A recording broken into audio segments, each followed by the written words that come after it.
or address the healthcare crisis that Republicans have created.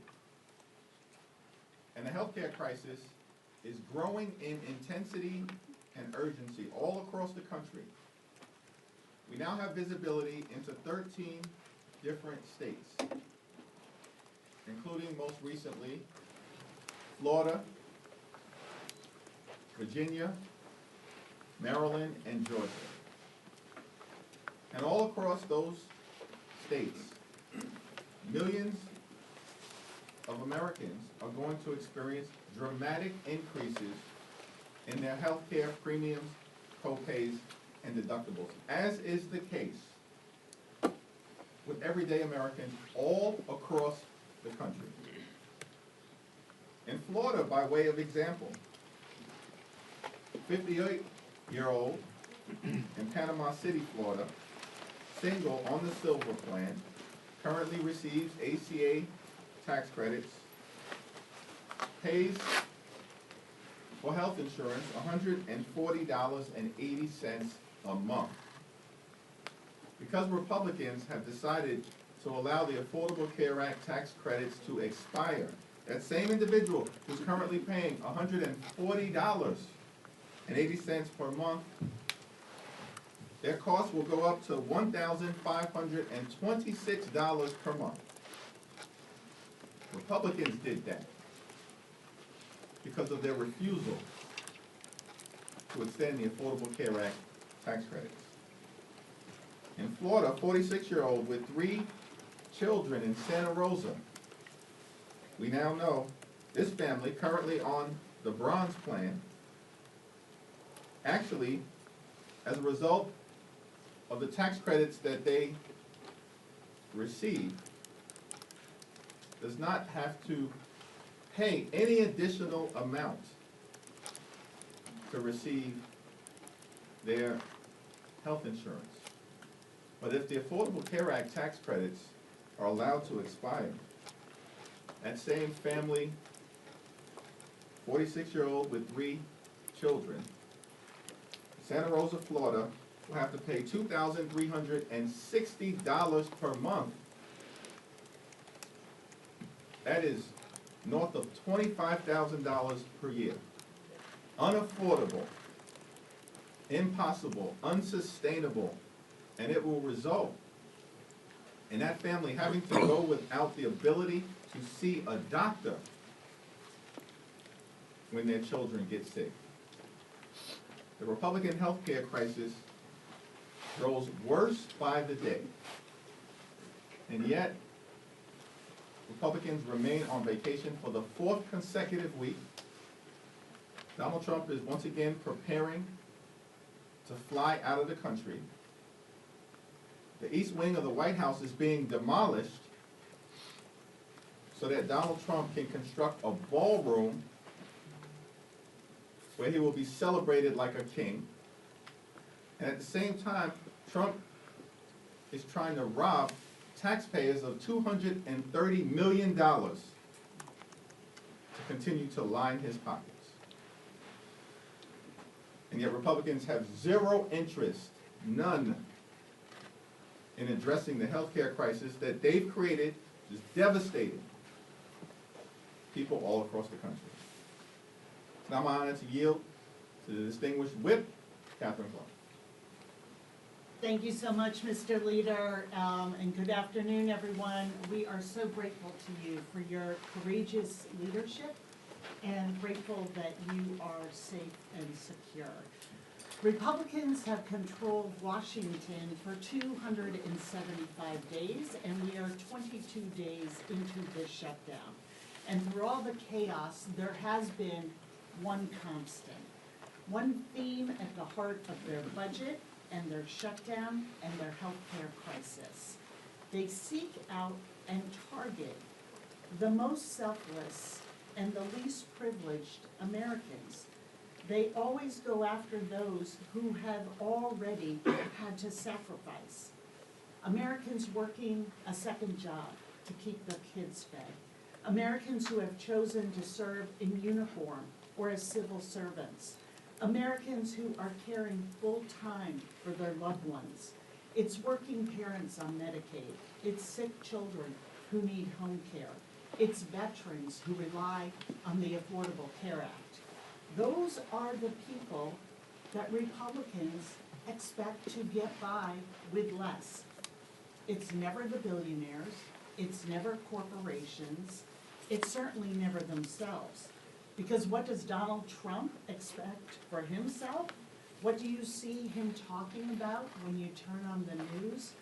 A luxury plane, a gold-plated office, a new ballroom, and now a literal monument to himself. All as 1 million children are about to be kicked off of Medicaid. Another million will see their family premiums double or even triple. And Republicans are complaining about the peace prize that Trump didn't get, about camera angles and escalators, acting like somehow they are the victims, while they victimize the most innocent and vulnerable people, hard-working Americans. Republicans choose to go on vacation. That's not an option for the American people. The bills come due, no matter how hard they work. So our message to the Republicans remain the same. Come to work, come to DC, sit down with us, negotiate, end this healthcare crisis, and end this shutdown.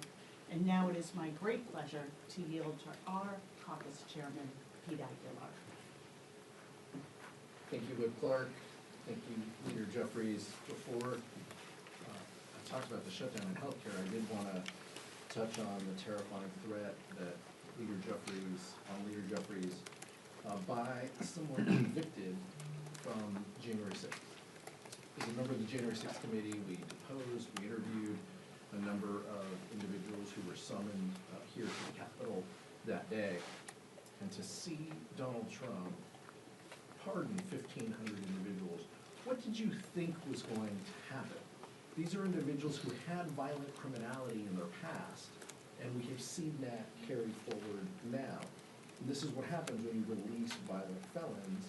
By the way, some of them in their past had issues as child molesters and crimes against children, and we're putting these people back across the country.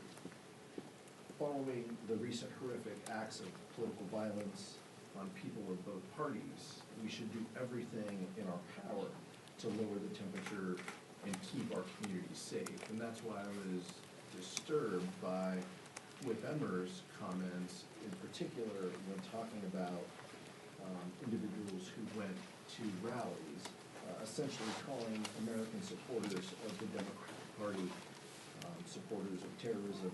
That rhetoric at the highest levels in this building and across our government isn't just untrue, it's dangerous and poses a threat to our political leaders, and that needs to stop. On the shutdown, for more than a month, Republicans have been on vacation while hardworking families are left to ask, what's next for me? What's next for my family? How will we afford health care? How can we pay our bills? And it's unacceptable that Speaker Johnson has had us in session since they passed the One Big Ugly Law. 20 days, I think, since then. Over 100 days have lapsed in the calendar, and we have been in session about 20. This is shocking. Then it's unacceptable that, and the American people see this, they can't show up for work 20 days over 3.5 months and expect to get paid. They're using this time to hide from their responsibilities. To carry, they have chosen to carry forward unpopular health care policies. Even when Republicans like Marjorie Taylor Greene, Kevin Kiley, Beth Van Dyne have all said that Republicans should be in D.C. working. And even Leader Thune says it's time for House Republicans to consider coming back into session. The American people are smart. They know who will make their lives better.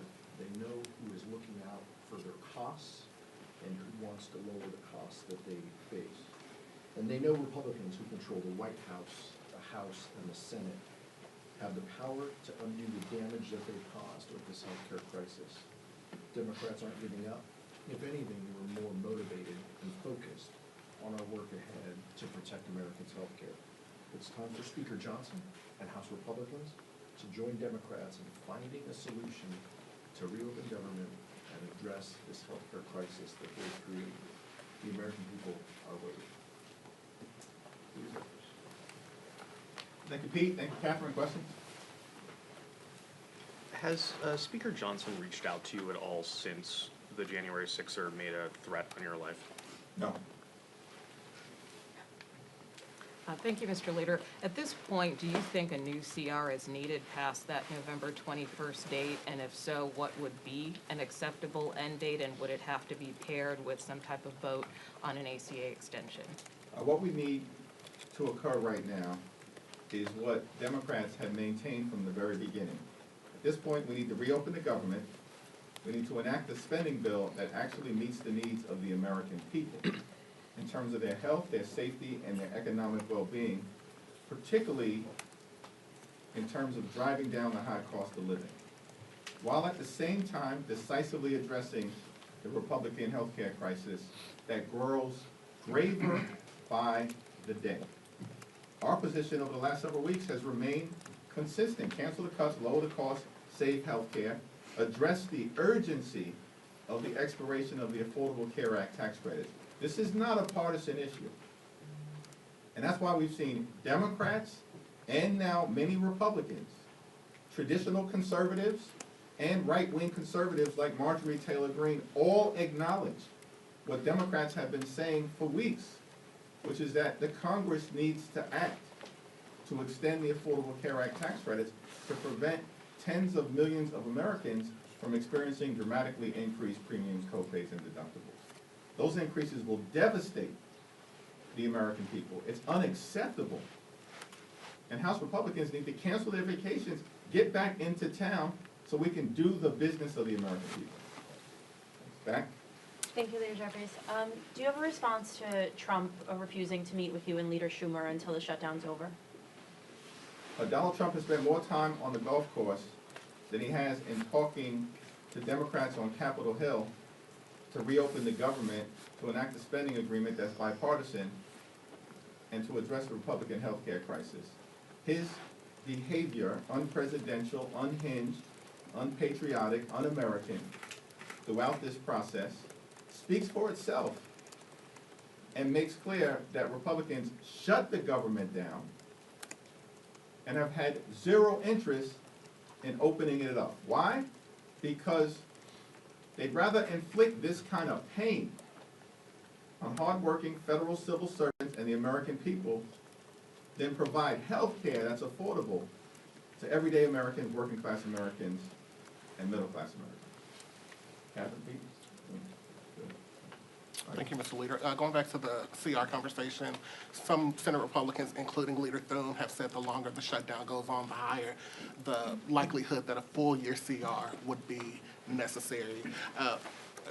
What are your thoughts on that conversation kind of intensifying in the Senate? And maybe Chair Aguilar as an appropriator. I know appropriators hate those words, full-year CR, so I'm hoping you can explain to the American people why that's something that probably most Democrats would oppose in this situation. Well, let me let Chairman Aguilar and Whip Clark respond, and then I'll address the question as well. Just a reminder, Whip Clark is an appropriator on leave, by the way, in her leadership capacity. Look, as the leader mentioned, none of us want a continuing resolution. We want government open. I want people to go to the Smithsonian's. I want park rangers to be able to work. All of this is so incredibly important, and it's why Democrats have been very clear we want government to open. But that takes both parties. That takes Democrats and Republicans. And what frustrated me is, as you heard before, Michael, in the caucus press conferences, is each time Republicans carried a bill in appropriations, they did it in a hyper-partisan environment. And what do I mean by that? They marked to a number, they used numbers that Donald Trump wanted, that they knew the Senate wasn't going to support, that they knew didn't have bipartisan support, and yet they carried forward. And Tom Cole, a well-meaning person, executed this strategy, knowing full well it was a waste of time. And what happened as a result?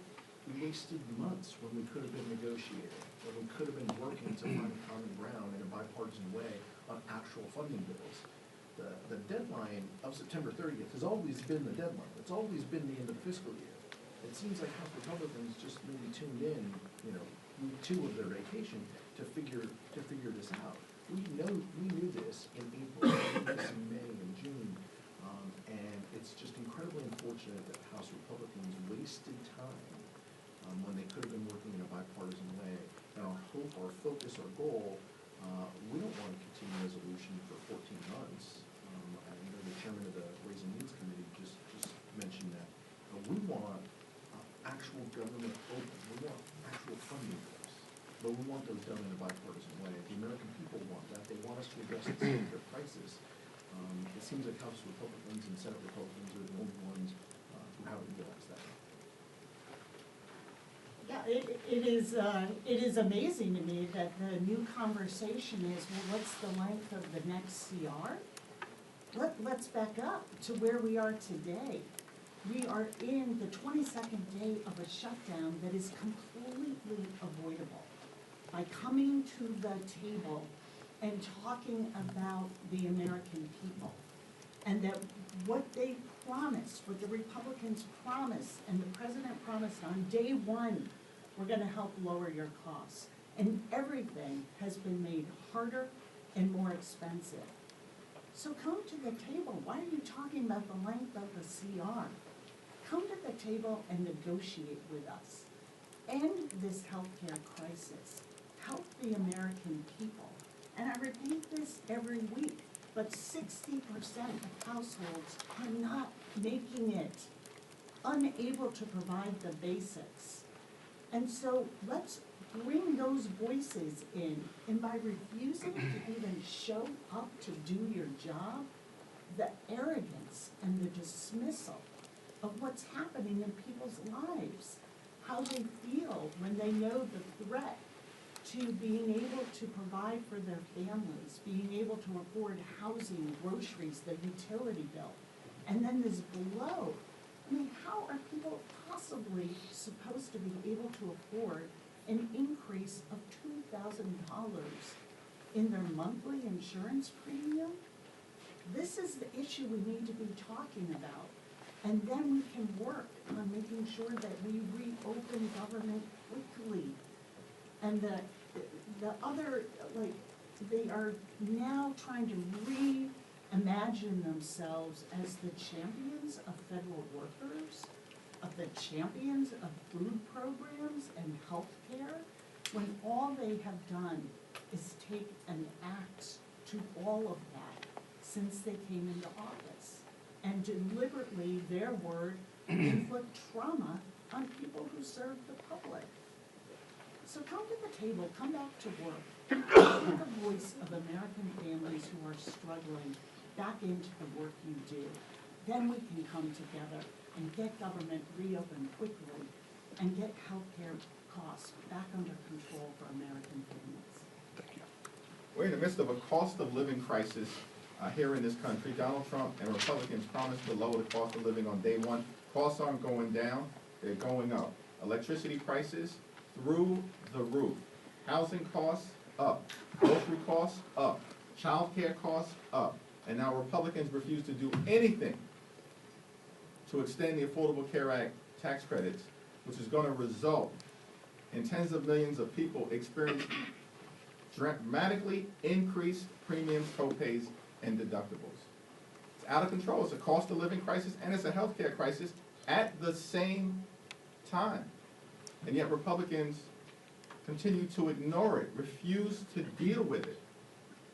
And on top of all of that, we're in a moment where millions of Americans are about to increase their experience with heightened food insecurity, with hunger, because of the one big ugly bill and the fact that Republicans enacted the largest cut to nutritional assistance in American history. These are all quality of life issues that have to be dealt with right now. And yet Republicans want to talk about process and their my way or the highway approach, their take it or leave it approach, which is what they've been visiting on the American people this entire year in terms of their extremism. And it's all unacceptable. Just come back to work, let's sit down, let's negotiate a bipartisan agreement, let's reopen the government, let's address the high cost of living in the United States of America, let's address the hunger that you're creating, and of course, let's address the Republican healthcare crisis. Mr. Leader, given the rampant misconduct we're seeing among immigration agents, most recently on Canal Street yesterday in Chinatown, New York City, do you think eventually ICE should get the Doge treatment?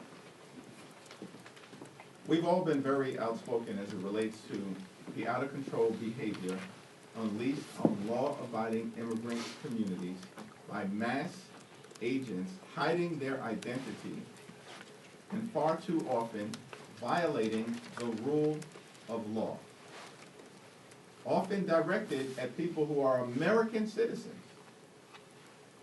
And it's all unacceptable. And it's one of the reasons why the American people have turned on Donald Trump and Republicans with respect to their extreme immigration policies. We should be holding the Department of Homeland Security accountable for the overreach and the extremism that they're being subjected to in terms of what the American people are experiencing. And yet, we're seeing none of that accountability coming from Republicans. That's unfortunate, but Democrats will continue to make the case to the American people that this is all abnormal, so much of it is unlawful, and it's got to stop. Mr. Jeffries, thank you. Good afternoon. Can you or Ms. Clark allude to this question about using the health care subsidies and using the end of government funding as an inflection point? The idea that in the minority you don't have many opportunities to say, okay, here's what we want, here's what we need. Can you talk about using that, and is there concern about pain that's being inflicted on federal workers here, because you're like, this is the strategy that we've chosen? So our position is not about strategy. Mike Johnson and the Republicans keep talking about strategy. What we're focused on as Democrats is making a difference in the lives of the American people. Because the American people deserve better than what they've gotten from Donald Trump and extreme MAGA Republicans, who haven't made their life better. They've made their life worse. Their life has become more expensive.